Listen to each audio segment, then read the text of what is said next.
16 فريق من مجموعه واحده، ده الطبيعي. من مجموعه واحده. المصري هيلعب؟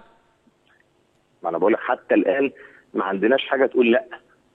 يعني ايه اللي ممكن يقول لا؟ حاجتين.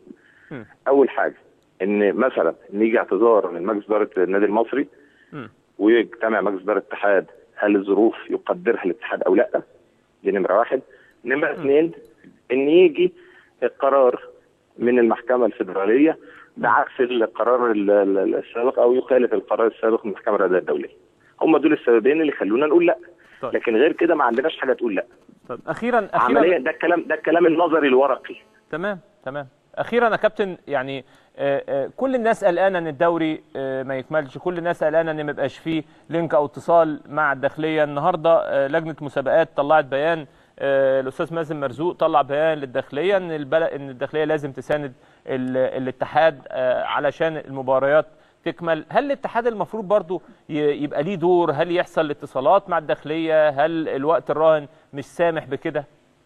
شوف يا كابتن سيف، مفيش شك ان احنا الاتحاد يعني عشان ما نحملش حد اكتر من محتمل، مفيش شك ان كل الاطراف السنه دي تحملت مسؤوليتها. يعني انا مش عايز اقول، يعني يمكن حتى لو كانت في فتره من الفترات بعض الاختلافات في وجهات النظر بين الاطراف المختلفه، لكن لازم نقول ان كل الاطراف سواء الانديه حتى الان، حتى المحاولات الخفيفه اللي بتحصل دي لمسابقه، لكن الانديه تعبت وتحملت كتير جدا.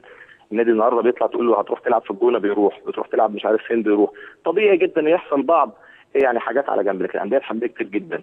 وزاره الرياضه تدخلت وكان لها دور فعال جدا في المسابقه. اتحاد الكوره يعني بكل اداراته بلجانه بمجلس اداره بمديره التنفيذي الحقيقه العميد ثروت سويلم بلجنه مسابقات برئاسه المهندس مازن مرزوق، يعني بذلوا مجهود انا بعتبر انه خارق طبعا. تمام.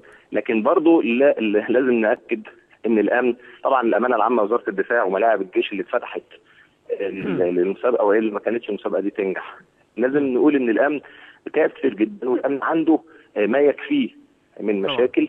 فمش عايزين برضه نكون قاسيين عليه جدا، لازم نبقى مقدرين الوضع اللي فيه البلد.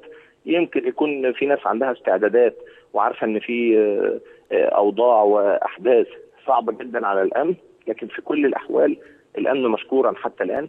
نتمنى ان يستمر الدعم والمسانده عشان نقدر نستكمل مسابقتنا بشكل طبيعي. تمام.